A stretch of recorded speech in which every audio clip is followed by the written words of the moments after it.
Baik, kita mulai. Selamat pagi. Assalamualaikum warahmatullahi wabarakatuh. Waalaikumsalam. Salam sejahtera bagi kita semua. Salam sehat selalu. Kita lanjutkan diskusi kita untuk mata kuliah perancangan pemulihan tanaman. Ya, kali ini adalah tentang strategi penelitian pemulihan tanaman untuk tanaman menyerbu silang. Ya, jadi kalau pada dua kali pertemuan sebelumnya adalah tentang perakitan varietas untuk tanaman menyerbu silang, yaitu bagaimana merakit varietas bersari bebas, dan juga pada pertemuan sebelumnya bagaimana merakit varietas hibrida. Nah, perakitan varietas hibrida ataupun juga bersari bebas bisa saja tidak dilaksanakan bersama-sama dengan penelitiannya, ya. Jadi yang dimaksud dengan penelitian itu untuk keperluan publikasi, untuk keperluan tugas akhir dan lain sebagainya, ya. Jadi penelitian pemulihan tanaman menyerbu silang bisa juga bersamaan dengan perakitan varietas, ya, secara paralel atau juga secara bersama-sama. Bisa juga terpisah, itu penelitian pemulihan sendiri, kemudian perakitannya sendiri. Jadi perakitan bisa bersama dengan penelitiannya, penelitian bisa bersama dengan perakitan, tetapi bisa berjalan terpisah. Ya, ini tentu terkait dengan material genetik yang dipakai, tentunya Bapak Ibu sekalian. Kalau material genetiknya terkait semua dengan karakter-karakter yang diharapkan, ya, terutama karakter produksi, hasil, ya, kualitas hasil, dan juga karakter target, misalnya ketahanan penyakit dan lain sebagainya, semua ada dalam populasi yang kita rakit. Maka penelitian pemulihan ini sekaligus juga perakitan varietas, sehingga akhir dari output penelitian pemulihan ini juga merupakan perakitan varietas yang atau galur-galur atau calon varietas yang merupakan output. Nah, oleh karena itu penelitian pemulihan juga biasanya dalam pemilihan tetua-tetua yang terlibat, yaitu juga digunakan, ya. Sebentar, saya akan terima telepon dulu.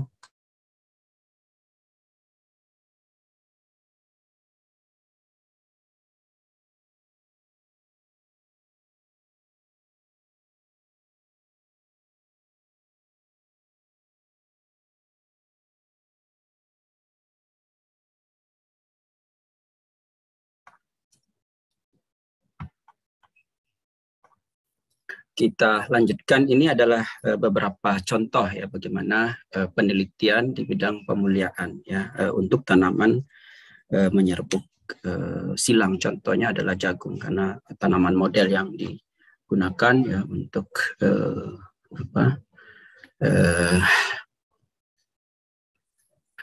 tanaman menyerbu silang yang paling baik itu adalah jagung, ya. Nah, ini adalah mahasiswa S3, studinya adalah tentang bagaimana mempelajari cara genetik, ya, berdasarkan marker SSR dan morfologi tentunya pada analisis daya gabung untuk pembentukan hibrida jagung manis. Jadi mereka telah melakukan pembentukan populasi, ya, melalui persilangan untuk jagung manis pada menggunakan tetua yang sama, ya. Jadi jagung pakan itu yang mereka gunakan, ya, jagung pakan, jagung pipil yang sebagai tetua. Yang digunakan adalah yang sudah mempunyai daya gabung yang baik, karena memang sudah merupakan tetua pembentuk hibrida yang sudah dilepas, ya.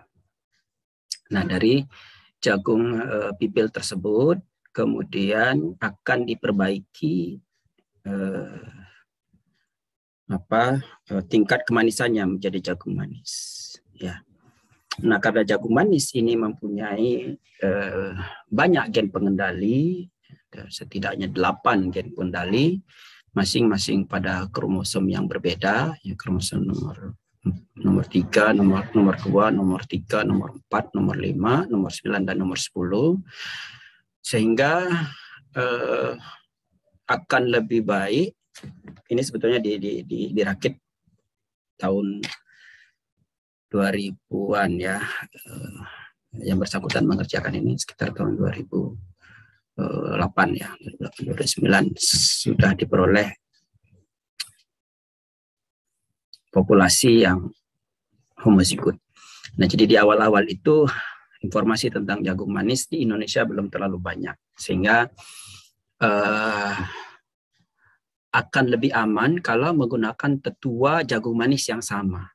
Ya, jadi tetua jagung manis yang sama berarti dia dikendalikan oleh gen kemanisan pada kromosom yang sama. Ya, karena kalau menggunakan tetua jagung manis yang berbeda, belum tentu mempunyai gen kemanisan yang sama. Nah, kalau tidak sama gen kemanisannya, maka ketika disilangkan dia ada kemungkinan berinteraksi membentuk kemanisan yang berbeda atau malah tidak manis sama sekali kalau dalam keadaan heterozigot ya. Jadi agak kompleks sedikit karena kemanisan ini harus dalam keadaan homozigot resesif ya. Kemudian gen-gen lain harus dalam keadaan heterozigot ya, terutama gen yang mengendalikan hasil dan komponen hasil ya, harus dalam keadaan heterozigot. Kemudian ada lagi gen lain yang terlibat di sini karena berhubungan dengan ketahanan terhadap bule ya, penyakit bule itu harus dalam keadaan homozigot resesif ya. Dalam keadaan homozigot resesif, maka berarti ada beberapa gen yang harus dalam keadaan homozigot resesif. Gen kemanisan harus dalam keadaan homozigot resesif, gen bulenya harus dalam keadaan homozigot resesif ya.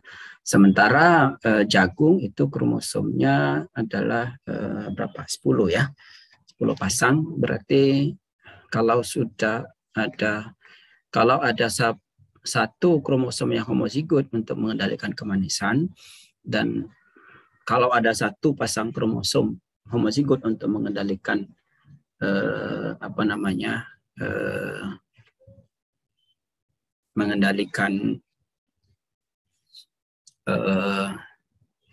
penyakit bule, maka berarti sudah ada 2 pasang kromosom yang dalam keadaan homozigot resesif ya. Nah, sementara hibrida itu kalau memungkinkan harus semuanya dalam keadaan heterozigot, sehingga ada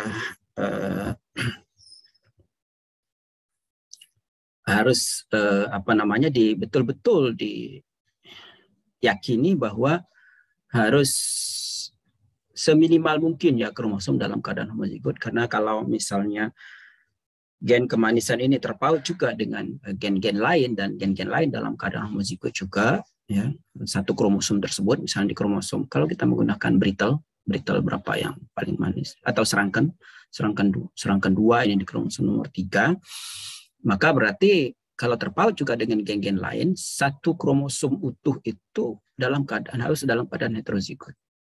Nah, dalam keadaan homozigot ya, bisa homozigot resesif, bisa homozigot dominan. Nah, jadi berarti tinggal 90% saja ya, karena 10% sudah dalam keadaan homozigot, 90% saja dalam keadaan heterozigot. Nah, belum lagi kalau kromosom yang mengendalikan atau gen yang mengendalikan penyakit bule itu harus dalam keadaan homozigot resesif juga, berarti satu kromosom juga harus dalam keadaan homozigot resesif. Nah, jadi itu permasalahannya, sehingga kelihatannya akan lebih mudah kalau kita memilih satu gen saja, tidak 2 gen atau 3 gen sekaligus. Jadi bagus kalau kita bisa memilih brittle dan serangkan gitu ya, karena brittle dan serangkan ini yang paling tinggi kemanisannya sekaligus misalnya, tetapi lalu 2 gen ini harus dalam keadaan homozigot, berarti kan sudah 20% harus homozigot begitu ya. Nah, itu yang pertama. Yang kedua, makin manis ya jagung itu, maka makin banyak ya pati akan menjadi gula, dan nanti bijinya akan semakin keriput. Ini kaitannya dengan daya berkecambah. Ya, daya berkecambah itu akan semakin sulit ya kalau dia semakin manis. Sehingga kalau kita menggunakan dua gen kemanisan dan dia menjadi sangat manis, itu nanti daya berkecambah dari bijinya akan sangat-sangat rendah. Nah, oleh karena itu perlu ada siasat, ada harus ada strategi ya untuk ini, gitu ya. Strategi yang digunakan ya yang paling mudah adalah kita menggunakan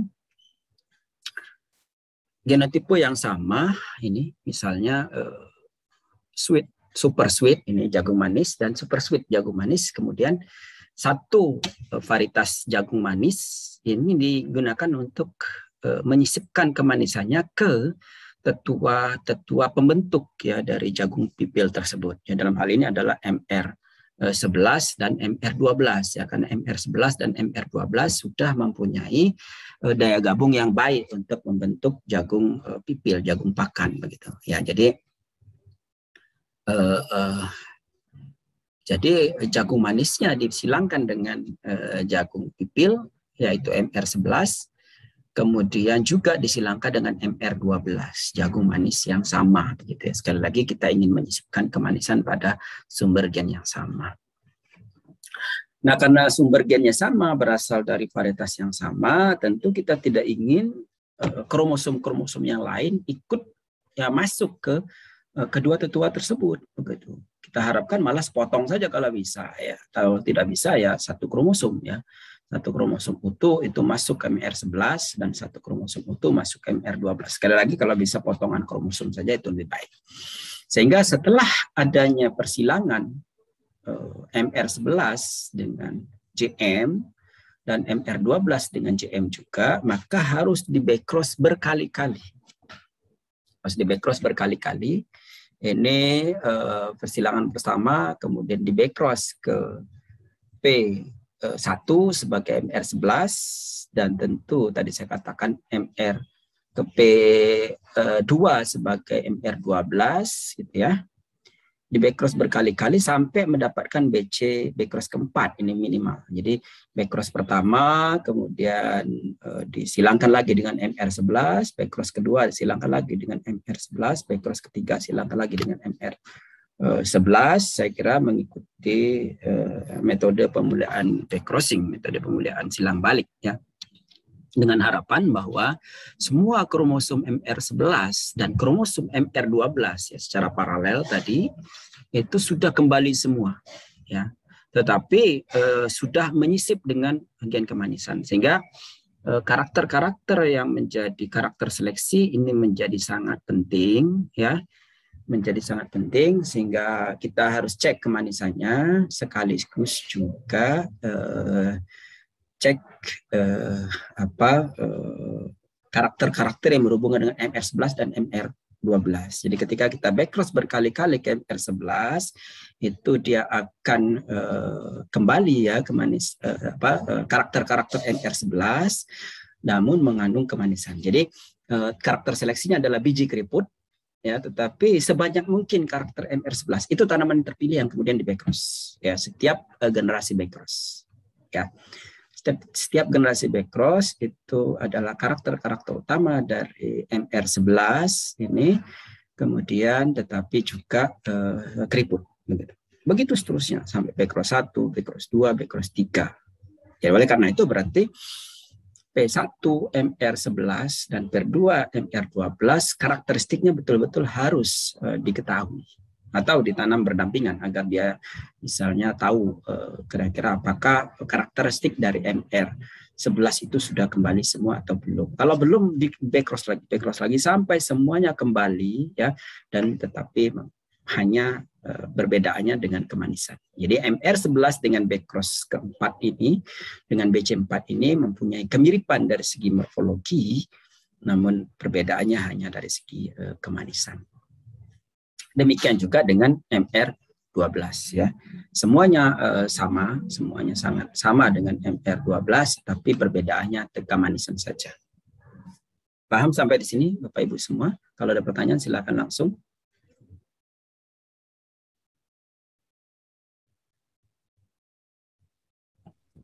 Prof, izin bertanya, Prof. Ya. Jika menghilangkan dua sifat resesi untuk tanaman industrial misalkan ya Prof, di kelapa pandan wangi disilangkan dengan kelapa kopior. Itu saya baca di jurnal itu kedua jenis kelapa tersebut merupakan maksudnya karakter tersebut dikendalikan oleh gen resesif.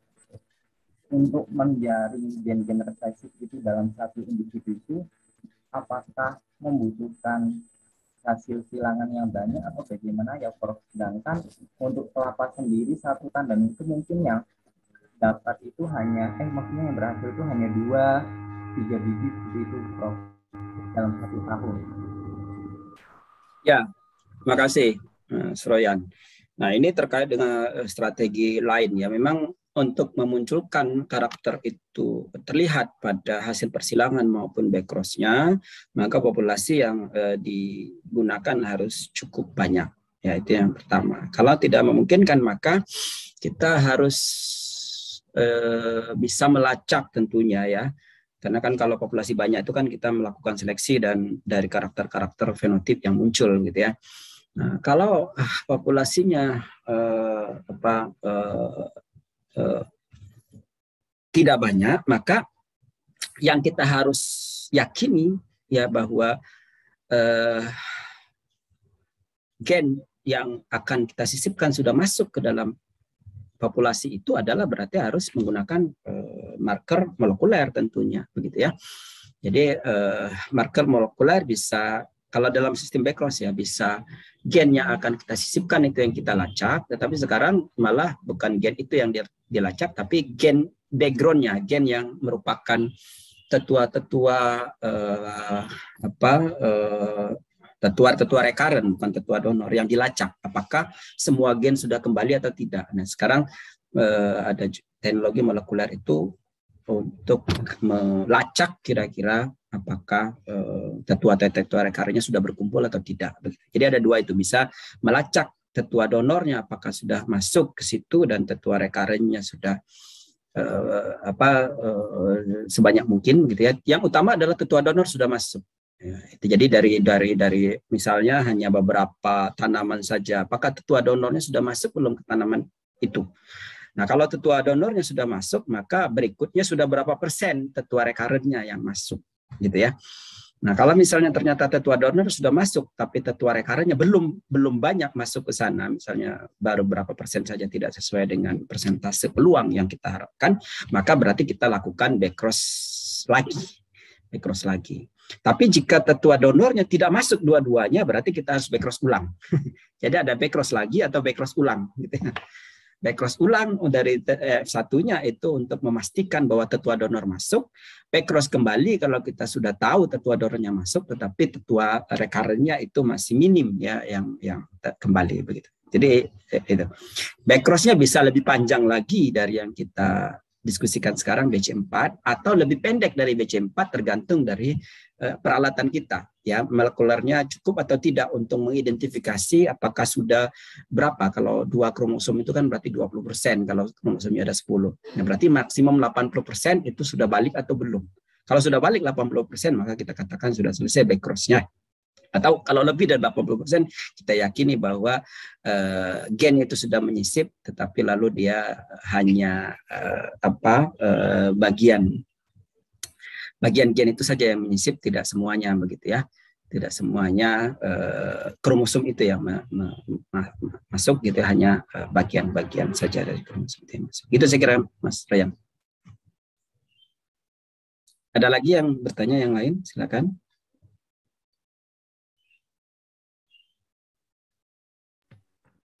Boleh bertanya lagi Pak? Silakan.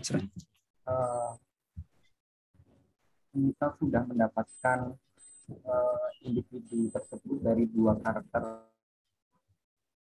Untuk mempertahankannya apakah harus dilakukan selfing terus menerus atau untuk mempercepatnya menggunakan somatic embryogenesis Pak? Seperti itu Pak. Untuk mempertahankan apa? Mempertahankan 2 sifat tersebut dalam satu individu Pak. Jadi mungkin untuk evaluasi hasilnya dalam satu tandang itu belum tentu bisa dapat kopior dan berbau pandan wangi itu Pak. Bagaimana untuk meningkatkan, apakah perlu di backcross ulang atau bagaimana ya Pak? Atau melewati somatic embryogenesis? Ada cara lain seperti itu Pak? Ya, jadi ini kaitannya dengan pandan wangi dan ini tadi ya kopiornya ya, sifat kopior dan pandan wangi. Apakah kedua gen itu sudah masuk ke dalam ini atau tidak ya, berdasarkan marker itu tentu bisa mengidentifikasi ya masuk atau tidak. Tapi lalu apakah fenotipnya itu karena kan kopior itu harus juga tidak hanya berhubungan dengan gen yang terlibat di situ, tetapi juga berhubungan dengan metaksinia ya, tergantung dari juga polen yang terlibat di sana gitu. Tidak hanya berhubungan dengan gen individunya saja gitu ya. Nah, ini saya kira ada persoalan lain saya kira untuk melihat apakah kopiornya itu akan menjadi kopior atau tidak begitu ya. Jadi tidak hanya individu-individu yang tidak punya gen pada individu tersebut ya. Jadi ada juga yang berhubungan dengan metaksinia yang berhubungan dengan kopior. Nah, sehingga strateginya agak berbeda barangkali. Yang pertama kita tadi yakini dulu bahwa gen-gen itu sudah masuk ke dalam individu, bahwa gen pengendali kopiornya masuk, gen pengendali aroma juga sudah masuk ya, melalui marker molekuler atau melalui karakter ya, melalui fenotip ya, morfologi dan lain sebagainya sudah masuk atau tidak ke dalam satu individu. Nah, berikutnya saya kira mengidentifikasi apakah berapa peluang untuk dia menjadi kopior atau tidak, itu perlu identifikasi yang berbeda saya kira Mas Royan ya, karena efek yang tadi gitu ya, ini kaitannya dengan buah ya. Jadi Bapak Ibu sekalian, seperti yang saya sampaikan minggu yang lalu ya, atau saya sampaikan di mana saya juga sudah lupa, bahwa untuk gen-gen yang efek metaksinia itu pada generasi berikutnya, pada turunannya begitu ya, tidak melekat pada individunya, itu harus strategi yang berbeda ya. Jadi betul-betul harus diperhatikan. Mirip dengan ini, kalau kemanisan itu kan ada efek metaksinia, sehingga kalau misalnya kita betul-betul merakit yang manis, sebetulnya ketika kita menyilangkan itu pada biji yang kita hasilkan itu adalah biji pada generasi sekarang.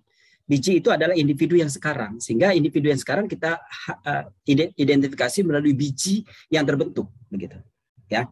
Nah, bukan pada penampilan tanamannya nanti, gitu ya.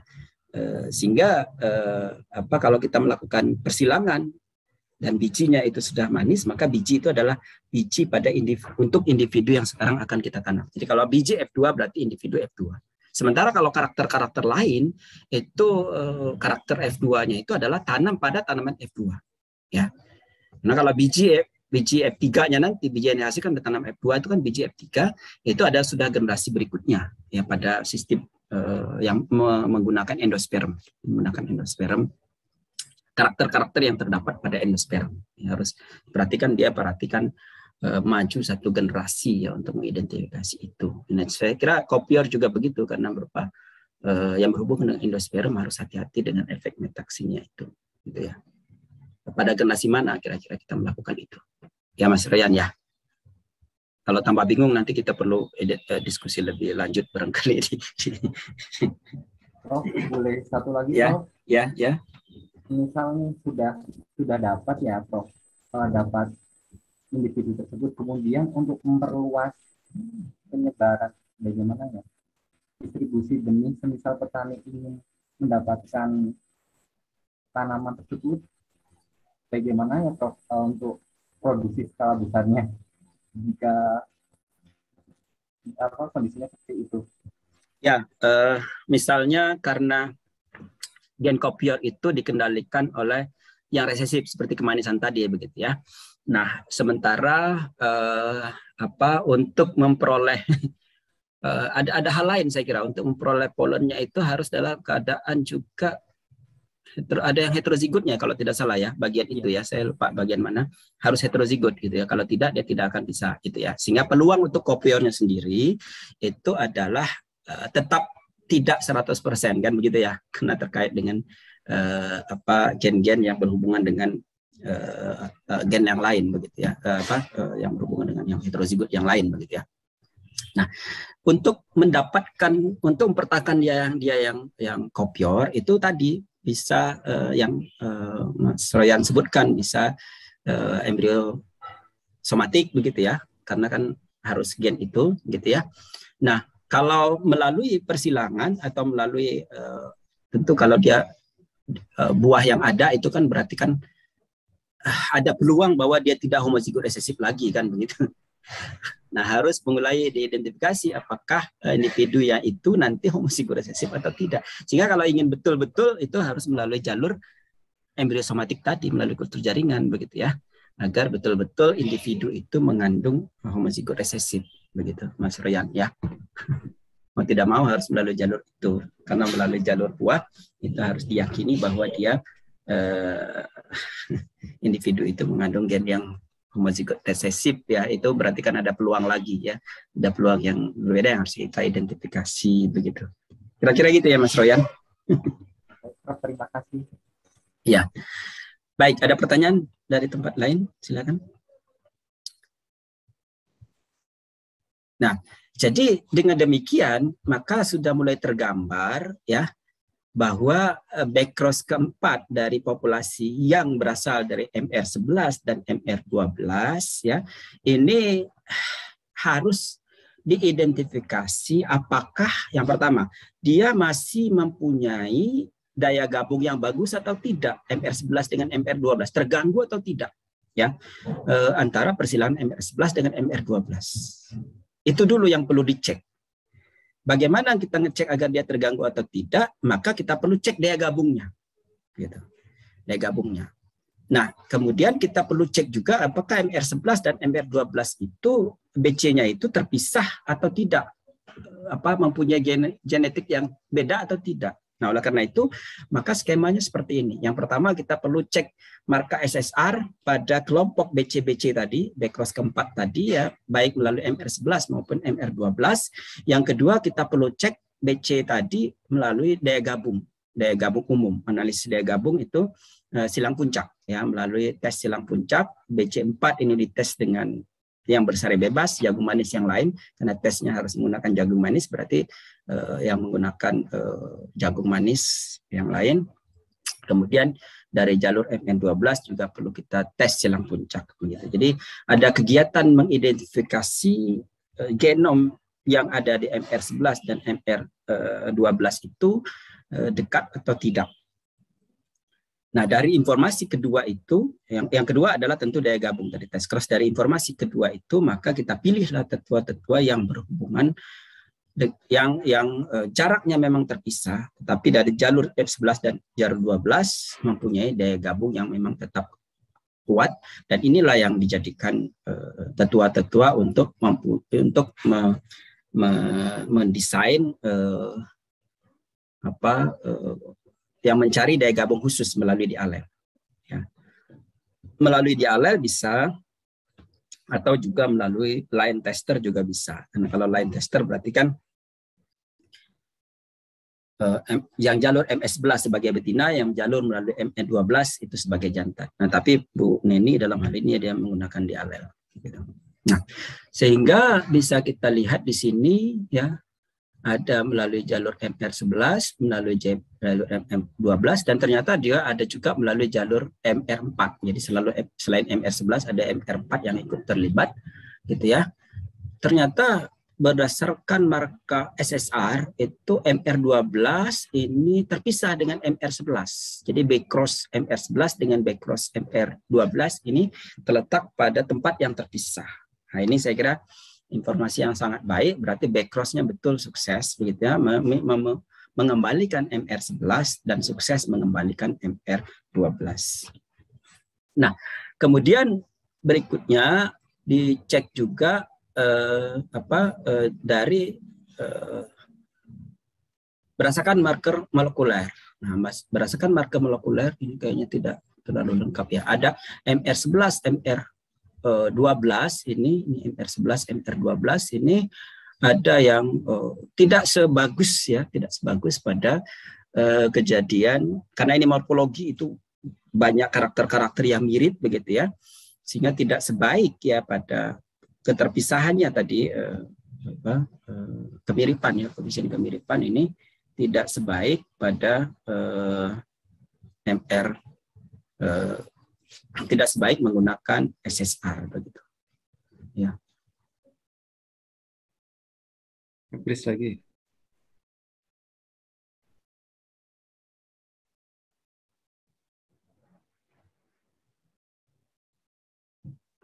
Sempat hilang, Prof. Oh, sempat hilang ya, putus ya.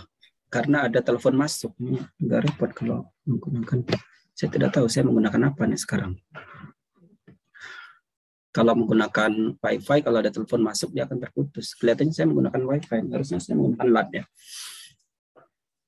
Karena Wi-Fi juga hidup gitu ya. Wi-Fi hidup itu untuk anak-anak sekolah.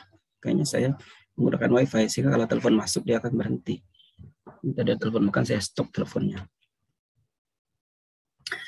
Nah, jadi ini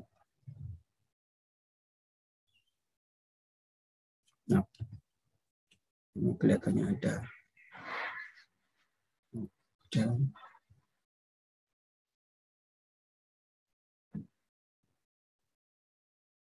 diperoleh 45 galur dari jalur MR11, MR12 dan MR4. Ada MR4 di sini yang juga di backcross selain daripada tetua-tetua yang tadi sudah mempunyai daya gabung yang baik, begitu ternyata ada MR4 juga yang terlibat di sini. Lalu dari 45 galur-galur yang sudah berupa galur murni melalui backcross itu dites cross menggunakan jagung manis ya. Tes cross 45 galur itu semua disilangkan dengan jagung manis yang mempunyai jagung manis OP ya, bersari bebas. Kita tes cross itu sebaiknya menggunakan varietas bersari bebas atau varietas yang mempunyai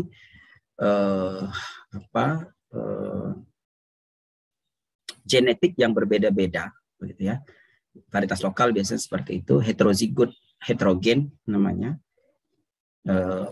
atau populasi bersegregasi ya, bisa F2 gitu ya. Sehingga dengan gen yang berbeda-beda yang menyilang satu individu kan banyak rambut, banyak biji, nah masing-masing biji itu tersilang dengan individu yang berbeda ya. Individu yang berbeda, maka tersilang dengan polen yang berbeda maksud saya, maka ketika biji-biji itu ditanam, betinanya sama, jantannya berbeda. Itu yang ingin kita tuju. Nah, dari jantan-jantan yang berbeda, betina-betinanya sama, ini kita bisa identifikasi apakah penampilan anaknya itu bagus semua atau tidak. Nah, kalau penampilan anaknya bagus, maka dia akan disebut sebagai mempunyai daya gabung umum yang bagus. Nah, jadi ini tes untuk daya gabung umum. Diidentifikasi rata-rata hasilnya per petak ya, mana yang kira-kira, karena petakan itu berasal dari individu-individu yang sama tapi mempunyai jantan yang berbeda. Mana yang mempunyai yield yang tinggi itu berarti kita mengatakan dia dari jantan yang berbeda tapi mempunyai daya hasil yang tinggi, berarti dia mempunyai daya gabung umum yang bagus. Sehingga diidentifikasi kira-kira mana yang mempunyai daya gabung umum yang bagus, itu yang akan dipisahkan. Ya, jadi ini adalah tes cross ya, tes cross yang saya katakan tadi di atas. Ini silang puncak ya. Ini daya gabung umum untuk silang puncak. Nah, dari situ tetua-tetua yang terpilih itu dilakukan persilangan di alel ya. Berdasarkan informasi daya gabung umum ya, hasil tes cross dan juga persentase penyakit bulenya ya, karena ini hubungan penyakit bule. Sebagai informasi di sini penyakit bulenya sudah include di tetua-tetua yang tadi mempunyai daya, yang tadi dipilih. Maksud saya tetua MR11, MR12 itu sudah membawa ketahanan terhadap bule. Nah, apakah ketahanan terhadap penyakit bule itu masih terikut terus atau tidak? Itu yang akan dicek. Nah, dengan demikian maka tetua-tetua terpilih inilah yang kemudian dilanjutkan ini MR 12, RM4, MR11 dan MR12. Ternyata ada MR14 ya. MR14. Apakah ada atau tidak di sini? Ada MR14 yang terlibat di sini. Nah, sehingga dari informasi-informasi ini kemudian dilakukan analisis daya gabung umum dan daya gabung khusus menggunakan dialel. Saya katakan tadi bisa menggunakan dialel, bisa juga menggunakan line tester, begitu ya. Sehingga informasi daya gabung ini, daya gabung umum bisa diperoleh dan daya gabung khusus ini bisa diperoleh. Gitu.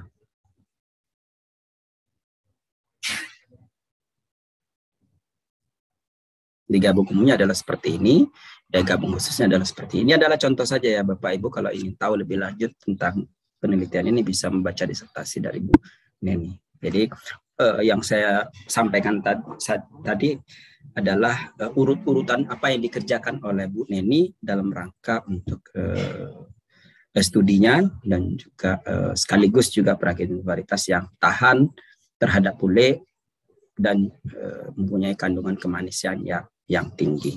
Nah, jadi urutannya seperti tadi, karena dia menggunakan metode backcross untuk memasukkan gen kemanisan, maka yang dia cek itu adalah apakah gen-gen yang berhubungan dengan tetua yang manis tadi ikut terlibat masuk atau tidak ya.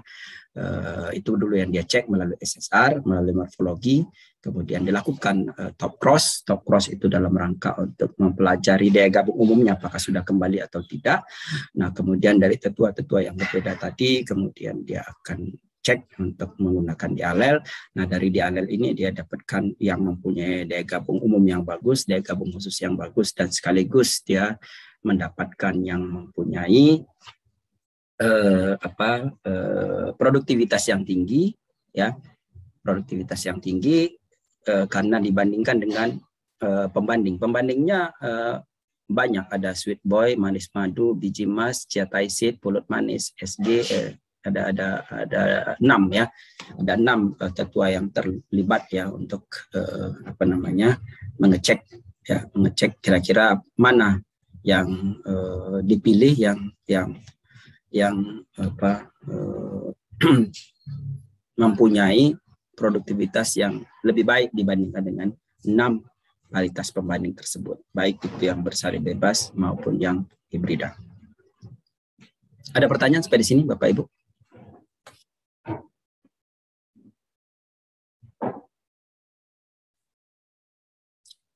Nah, jadi kalau strateginya menggunakan backcross itu seperti itu. Nah, kemudian yang berikutnya adalah hal yang sama ya, sengaja saya ambil bahasanya sama, jagung manis tahan terhadap penyakit bule, tetapi dia tidak melalui jalur backcross, dia sudah mempunyai plasma nutfah yang berbeda-beda dari jalur yang berbeda-beda ya. Dari jalur yang berbeda-beda ada plasma nutfah yang sudah diselving berkali-kali, tapi dia yakini bahwa gen kemanisannya berasal dari gen yang sama. Ya Bapak Ibu sekalian, biasanya perusahaan itu menentukan kami akan menggunakan gen kemanisan dari kromosom nomor berapa. Ya, mereka akan ambil satu saja sehingga akan terkenal, misalnya dari perusahaan A gen kemanisannya itu adalah A, dari perusahaan B gen kemanisnya B. Kalau kita ingin merakit dari perusahaan A dan B itu tidak klop karena nanti akan menjadi heterozigot ya, menjadi tidak manis ya. Nah, jadi biasanya dari perusahaan itu akan menentukan misalnya gen mana yang akan kita pilih. Sebagai contoh, serangken yang paling banyak dipilih dan brittle dan serangken yang paling banyak dipilih untuk gen kemanisan.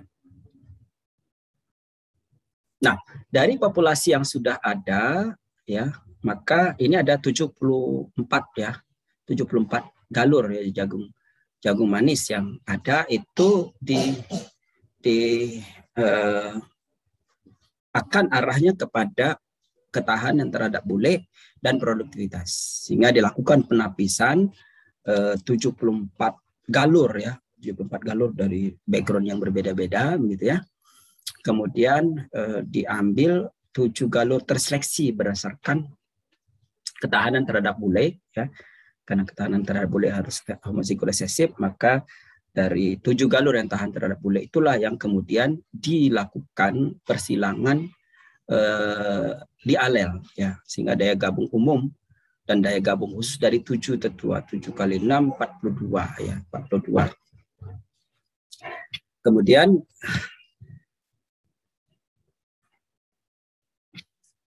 diuji ya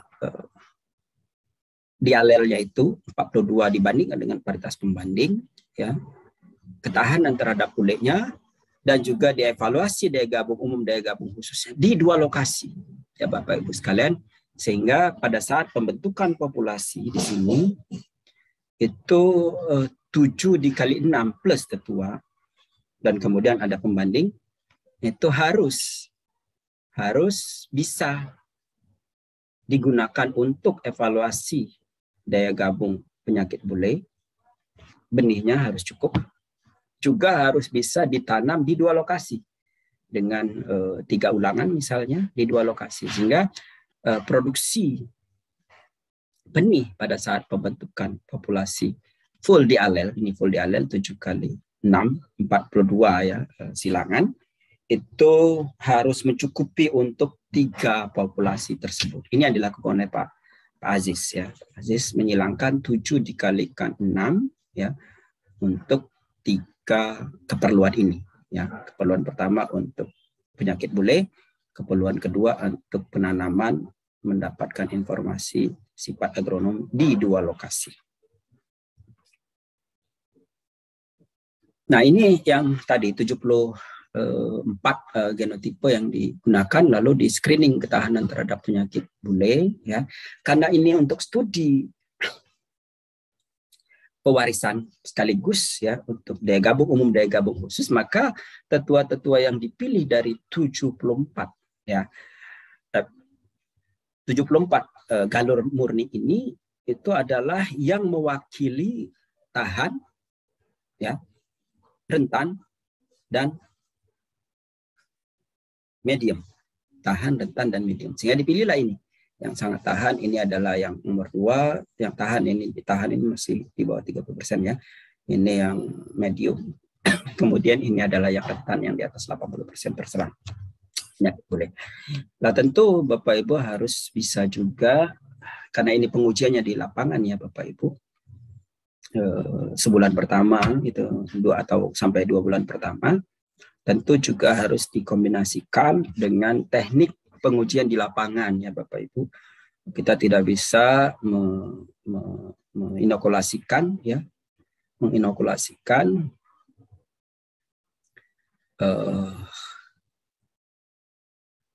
penyakit ini di lapangan ya. Yang kita lakukan adalah, atau yang dilakukan oleh peneliti adalah mengundang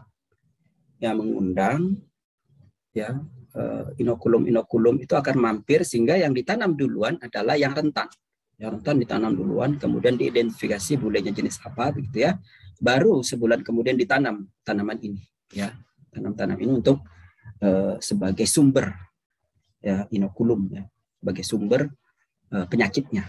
Karena tidak bisa kita menyemprotkan spora Peronospora ini ke lapangan, nggak bisa.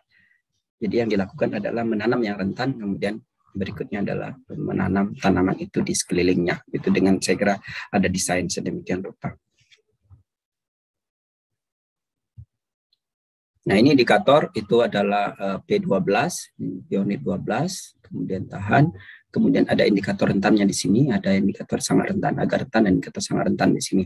Ada DMS B2 gitu ya, dan ada B816 ini sebagai agak rentan, sebagai indikator bahwa dia memang ada serangan di sana. Selain daripada ketahanan penyakit bule, perlu juga diidentifikasi karakter-karakter lainnya, karena yang bersangkutan juga ingin sekaligus juga studi pewarisan, sekaligus juga untuk studi perakitan paritas, sehingga informasi-informasi hasil ya dalam hal menentukan tetua ini juga harus include, harus masuk di dalamnya ya, harus mempunyai daya hasil yang mempunyai daya hasil yang baik dan seterusnya begitu di sini, sehingga pemilihan menentukan 7 ini juga harus memperhatikan karakter-karakter lainnya. Lalu kemudian dari 7 itu didapatlah ini 42 genotipe, kemudian dicek ya ketahanannya terhadap bule ya sudah berapa persen gitu ya. Dan ternyata ini kayaknya tidak ada yang tahan di sini ya. Ada 90% semua begitu ya. Kemudian juga apa tadi ya? Serangan bule ini, kesilangan di alel ini juga kehadiran terhadap bule juga didasarkan kepada apa namanya yang lain. Lalu kemudian di alel dua lokasi, ini informasi di alel dua lokasi biasanya ANOVA-nya adalah seperti ini. Ada lokasi, ada ulangan dalam lokasi genotipe G silang L, DGU, DGK resiprokal, ada DGU silang L, DGK silang L, resiprokal silang L. Jadi ada interaksi ya, interaksi antara DGU dengan lokasi, DGK dengan lokasi, dan resiprokal dengan lokasi. Ya, karena lokasinya ada dua, ini lokasinya ada dua, derajat bebasnya dua. Ya, ada ulangan dalam lokasi. Ya, ada genotipe interaksinya ini terurai menjadi interaksi apa DGU DGK ini terurai menjadi DGU apa genotipe ini terurai menjadi DGU DGK, G kali L ini terurai menjadi DGU L, DGK L, dan resiprokal L. Ya, jadi 48 yang A itu adalah nanti terurai menjadi ini 21 tambah 21 tambah 6. 48 yang B ini terurai menjadi 21 tambah 6. Jadi sama gitu ya. Sehingga hasil penjumlahan dari kedua kelompok itu harus sama. Lalu dianalisis ya, dianalisis daya gabung umum dan daya gabung khususnya saya tidak perlu sampaikan. Daya gabung umum, daya gabung khusus dianalisis, kemudian juga heterosis tentunya dianalisis. Kemudian yang juga penting adalah yield-nya dianalisis dibandingkan dengan varietas pembanding. Varietas pembandingnya ada dua atau dua kelihatannya, Sweet Boy dan Bonanza ya. Jadi dari perusahaannya sendiri itu Sweet Boy, ini Pak Aziz dari BC, Bonanza dari Panah Merah. Sehingga diperolehlah ini yang mempunyai daya gabung sekian, daya gabung umum B-nya sekian, misalnya ini kalau BC yang terpilih, daya gabung khususnya sekian, kemudian daya gabung C sekian, kemudian produktivitas B-nya sekian, produktivitas C-nya sekian, kalau dia menjadi tetua galur murni, BC-nya sekian. Ini adalah bobot tongkol tanpa kelobot, ya. 20 ton per hektar untuk BC, BD itu 23 ton per hektar, ya. Kemudian AF itu 19 ton per hektar dibandingkan dengan Sweet Boy 19 ton, Bonanza 21 ton, misalnya seperti itu. Sehingga dia perlu cari yang kira-kira produktivitasnya meningkat ya. Heterosisnya bagus, heterobiotosisnya bagus. Begitu, ini adalah BD yang 23 ton ya, ketahanan bulenya bisa 100% begitu ya, dan kemudian tahan terhadap penyakit bule, tapi lalu produktivitas lebih baik dibandingkan dengan pembanding. Itu strategi untuk penelitian yang kedua, yang dimana dia mengkombinasikan antar galur-galur murni yang sudah dihasilkan ya, yang didasarkan kepada informasi ketahanan terhadap bule dan juga produktivitas. Ada pertanyaan, Bapak Ibu? Boleh, Prof. Silakan, Pak Undang. Apakah ada linkit, Prof, keterikatan antara ketahanan bule terhadap kemanisan, Prof? Karena kelihatannya yang sering terserang kan jagung manis ya, boleh. Tapi sekarang juga udah menyerang pakan juga sih, Prof. Gimana itu, Prof? Apakah gen kemanisan ini linkage dengan bule? Ya, sejauh informasi ini kelihatannya tidak linkage, tapi memang karena tadi gen kemanisan itu gen kemanisan pada kromosom tertentu, gen penyakit bule pada gen kromosom yang lain, maka banyak varietas-varietas yang beredar itu didasarkan kepada ketahanan, bukan didasarkan kepada kemanisan saja. Sementara ketahanan terhadap bule dia tidak berani dulu menyisipkan karena dia bersifat resesif, homozigo resesif juga gitu ya. Nah, kalau terlalu banyak yang homozigo resesif kan akan terlalu drop ininya produktivitas atau heterozigositasnya agak rendah gitu ya. Sehingga biasanya yang sakit bule itu, yang manis itu menjadi tidak tahan bule karena memang tidak dirakit untuk itu. Dia menghindari persentase homozigositas yang terlalu tinggi begitu. Itu kira-kira yang sebenarnya. Ada lagi yang lain Bapak Ibu? Tapi begini, kan tadi kemanisan itu kan ada di kromosom nomor 2, nomor 3, nomor 4, nomor 5, nomor 9 tadi, ada berapa 6 kromosom yang terlibat. Bisa saja ada gen kemanisan tertentu yang ringkit dengan bule. Karena bule kan bisa saja di antara gen itu. Misalnya kalau dia tidak lingkit dengan serangken yang di kromosom nomor 3, bisa saja dia lingkit dengan brittle begitu. Ya, jadi gen-gen kemanisan yang beredar di masyarakat bisa saja ada yang lingkit dengan yang tidak tahan terhadap bule gitu. Karena di kromosomnya yang sama. Ya. Kromosom yang sama itu berarti lingkit antara kemanisan yang homozigot dengan ketidaktahanan terhadap bule yang dominan. Ya. Jadi dia terpaut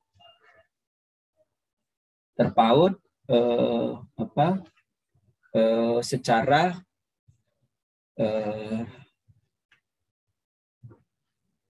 antara yang dominan dengan resesif. Ya. Repulsi, ya bukan kopling. Kalau kopling kan dominan dengan dominan, resesif dengan resesif. Jadi kalau dia terpaut repulsi maka menjadi tidak manis, menjadi manis tapi tidak tahan terhadap bule. Itu kira-kira yang undang. Ada lagi yang lain?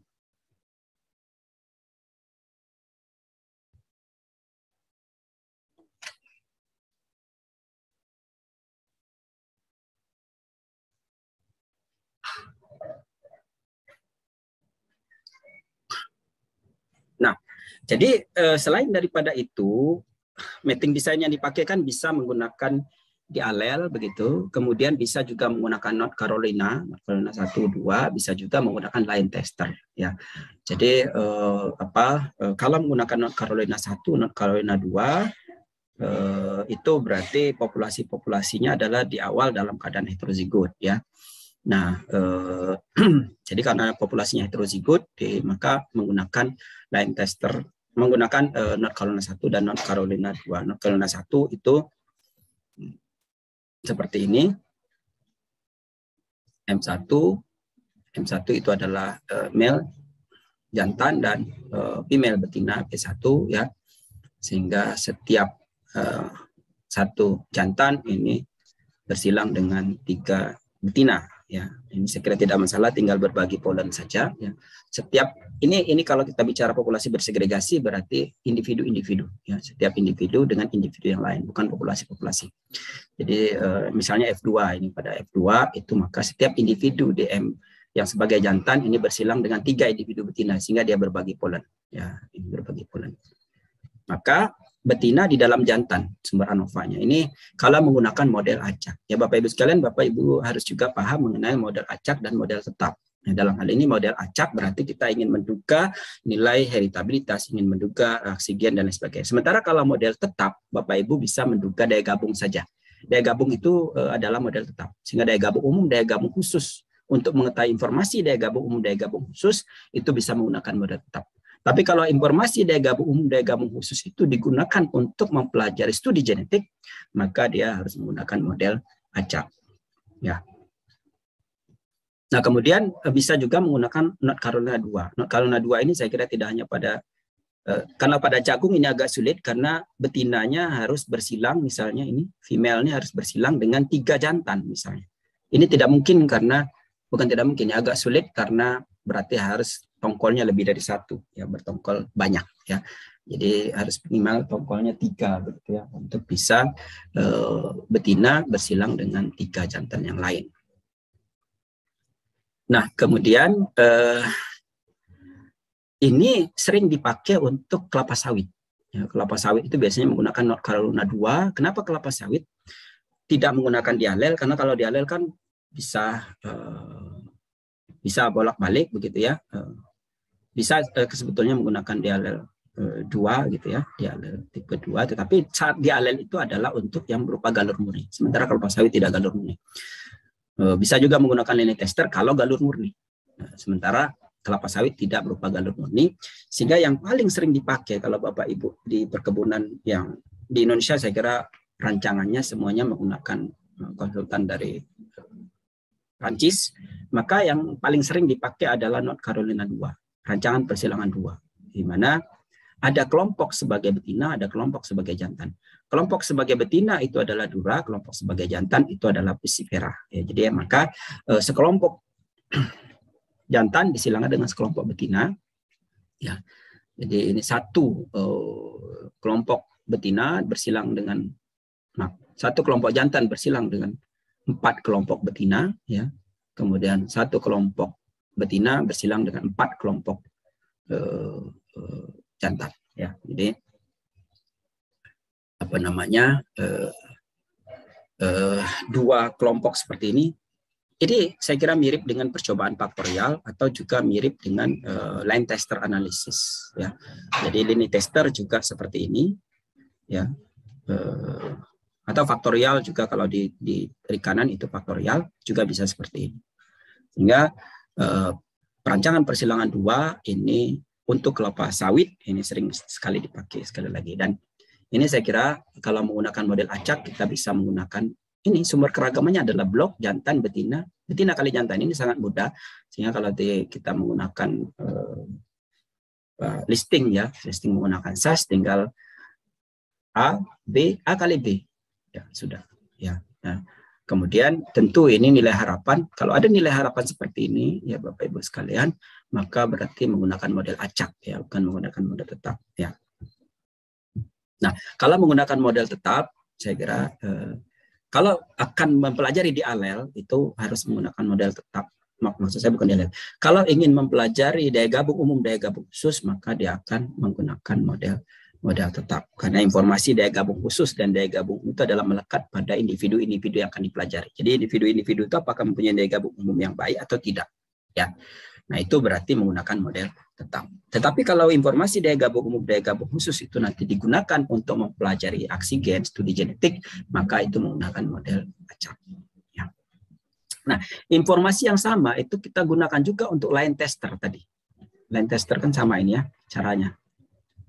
Line tester. Bedanya adalah kalau pada line tester itu adalah tetua-tetuanya berupa galur murni. Biasanya ini adalah galur murni pembentuk hibrida, dan hibrida itu ada CMS. Biasanya seperti itu. Ya CMS, sehingga tidak memungkinkan dia untuk terjadi resiprokal antara jantan dan betina. Jadi yang bersifat jantan itu adalah dia restorernya, yang bersifat betina adalah CMS-nya. Sehingga kombinasi dari itu adalah line tester. Nah, ini adalah menggunakan model acak ya. Kalau ada Bapak Ibu, kalau ada nilai duga harapan ya dari kuadrat tengah itu model yang seperti ini, menggunakan model acak. Model acak itu adalah kita ingin menduga informasi secara keseluruhan melalui informasi secara umum ya, melalui persilangan yang kita pakai. Itu adalah model acak. Sehingga informasi misalnya heritabilitas untuk karakter ini itu harusnya adalah sama untuk semua karakter. Kalau berbeda berarti tetua-tetuanya tidak mewakili semuanya gitu ya, belum mewakili semuanya. Seharusnya kalau menggunakan model acak itu adalah sama ya. Nah, sementara model tetap itu berarti fokusnya kita hanya pada tetua-tetua yang terbentuk saja, misalnya daya gabung umum. Daya gabung umum itu kalau nyata kita ingin tahu yang mempunyai daya gabung umum yang bagus yang mana. Mirip kita uji lanjut. Kalau kita menggunakan uji lanjut DMRT, LSD dan sebagainya, berarti kita sedang menggunakan model tetap karena kita hanya menggunakan populasi yang kita akan gunakan saja, tidak akan mengambil kesimpulan umum. Nah, ini jadi line tester menggunakan model tetap bisa kita sebut mempelajari GCA-nya dan SCA-nya di sini. Jadi line tester itu adalah SCA, sementara GCA-nya itu ada pada dua, line-nya sendiri, testernya sendiri. Jadi daya gabung umumnya melalui jalur betina dan daya gabung umumnya melalui jalur jantan nanti dibagi rata ya, keduanya bagaimana informasi daya gabung itu ya. Sementara kalau kita ingin lebih lanjut lagi mengetahui kira-kira yang betina yang punya daya gabung umum yang bagus yang mana, yang jantan punya daya gabung umum yang bagus yang mana, kita akan analisis masing-masing tetuanya. Ini berlaku juga ketika menggunakan Kaluna 2 tadi gitu ya. Itu ya Bapak Ibu sekalian, ada pertanyaan?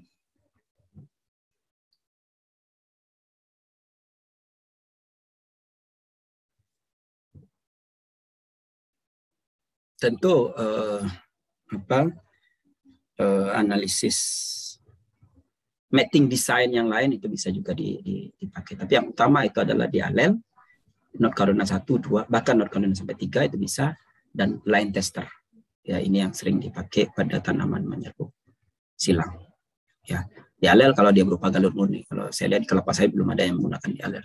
Tapi kalau jagung tadi karena jagung bisa galur murni maka bisa. Nah, ini Bapak Ibu kalau ingin tahu mating design-nya, ini terbit di Australian Journal of Crop Science, mating design commonly used in plant breeding review. Jadi bagaimana mating design itu dipakai di penelitian pemuliaan ya untuk berbagai informasi tanaman. Tapi banyaknya di sini adalah tanaman menyerbuk silang. Saya kira itu ya kuliah kita hari ini. Kalau ada pertanyaan silakan.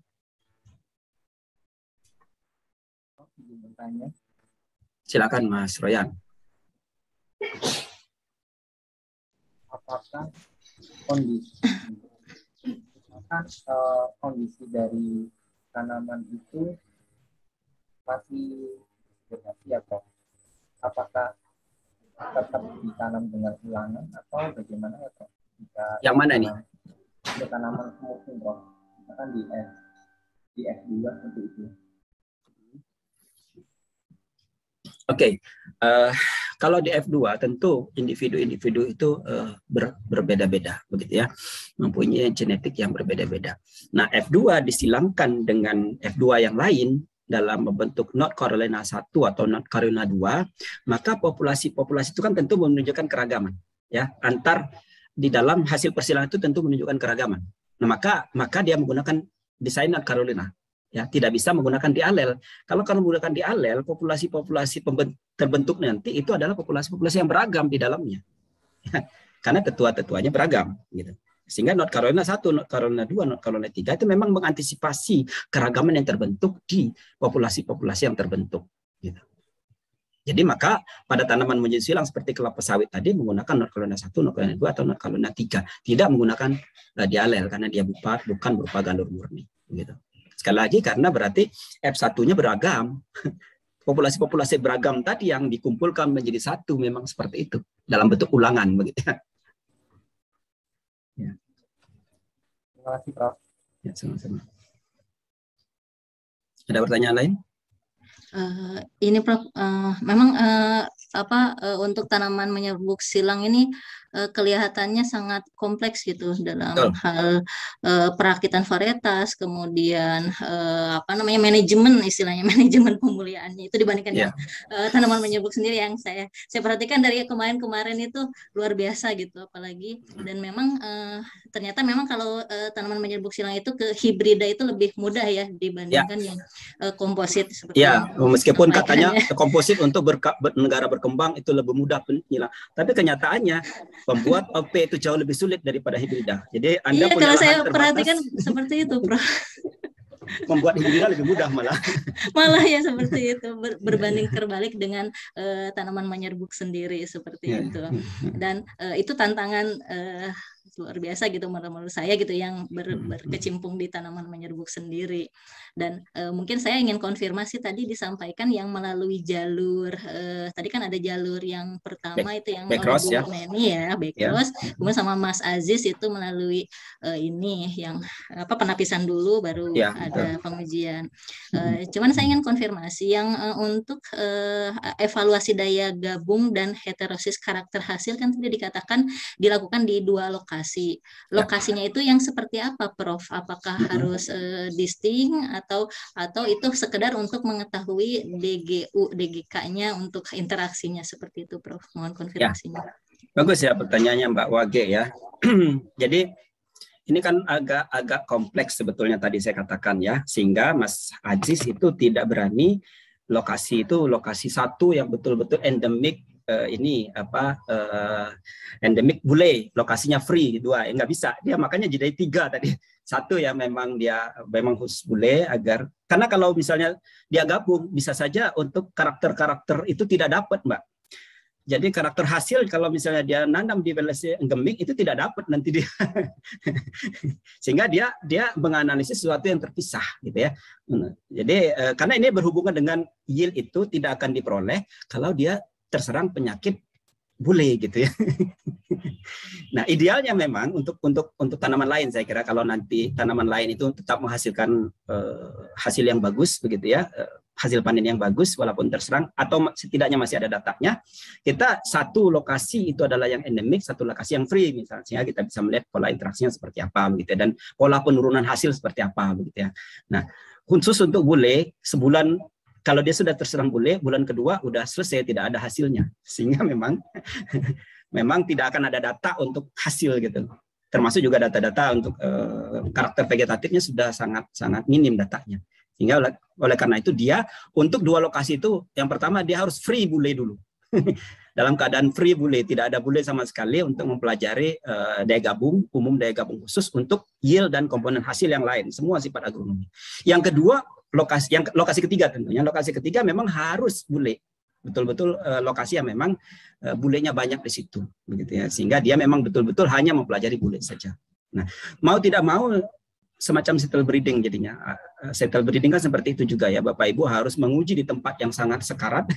Ini Mas Warid kalau berhubungan tanaman sekarat itu menjadi trauma kadang-kadang ya, yang tidak ada data lain selain daripada dia mati atau tidak. Mati sudah selesai, tidak ada data lain, apalagi kalau banyak matinya, nggak ada hasil sama sekali. Nah, sehingga harus diantisipasi ya yang semacam itu Bapak Ibu. Kalau kita akan menguji di tempat yang memang akan betul-betul menyebabkan dia kematian besar, itu tidak akan ada datanya, sehingga kita harus perlu mendesain tempat lain yang kira-kira optimum, kira-kira sehingga untuk mendapatkan data yang tadi seperti atau kalau berhubungan dengan ketahanan kita harus cari lingkungan seleksi yang moderat, lingkungan seleksi yang betul-betul dapat yang atas, bawah, sedang ada semua. Nah, lingkungan seperti itu biasanya kita lingkungan seleksi pertama untuk memperoleh yang tahan. Baru nanti kita cemplungkan ke lingkungan yang agak berat sampai berat begitu seperti itu. Tapi seleksi awal kita tidak bisa langsung ke lingkungan berat, nanti habis semua gitu ya. Kita harus cari dulu lingkungan seleksi yang kira-kira menimbulkan keragaman yang tinggi, ada semua gitu. Misalnya datanya semuanya ada. Gitu. Kira-kira itu Mbak. Nah, untuk yang yield dua lokasi tadi dia pilih lokasi yang sama-sama di dataran yang sama untuk mengurangi tidak terlalu kompleksnya, jadi tidak dataran tinggi, dataran rendah, tidak ya. Nah, dia menggunakan dataran medium ya sebetulnya Bapak Ibu, karena bule itu akan agak free di dataran medium atau tinggi sebetulnya medium. Dia akan banyak di dataran rendah, sehingga dia ngambil di dataran medium untuk dua lokasi, untuk meminimalisir penyakit bule dan juga untuk mengurangi faktor-faktor lingkungan yang lain selain daripada informasi tentang iklim, cuaca. Nah, kalau nanti dia tanam dataran medium dan dataran tinggi, ada pengaruh ketinggian tempat juga nanti terlalu kompleks gitu ya. Dia usahakan untuk itu mengurangi kompleksitas dari, sehingga teknologi budidayanya juga harus sama begitu ya, ketinggiannya sama.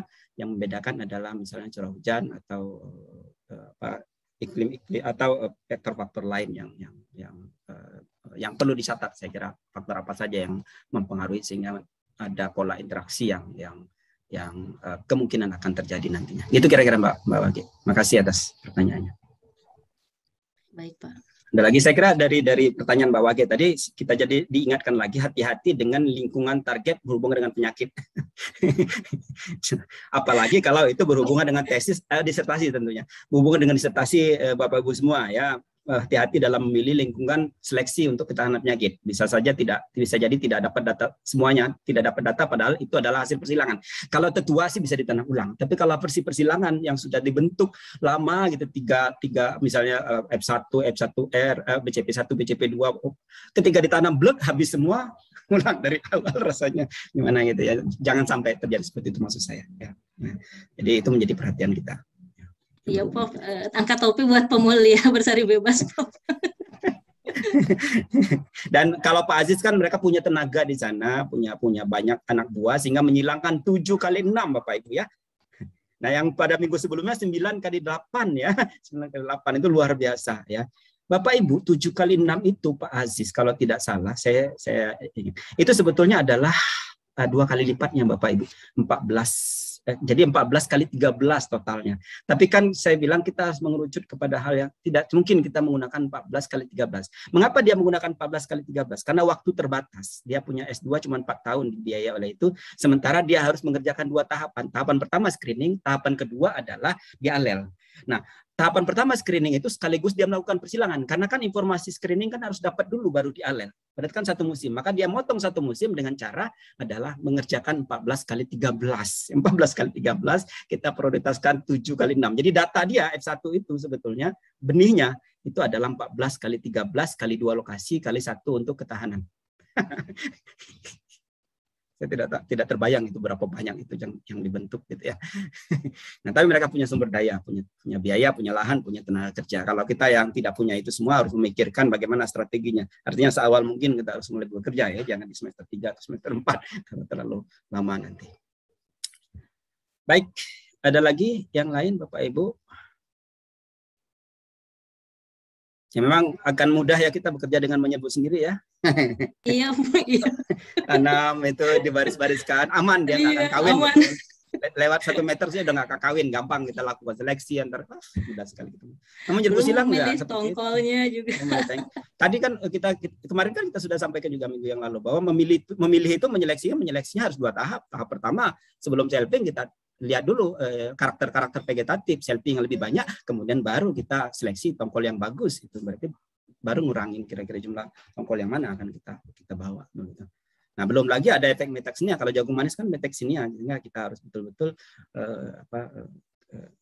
bekerja pada tanaman yang generasinya agak berbeda. Kalau kemanisan itu kan generasi berikutnya gitu ya. Itu juga harus diperhatikan gitu ya.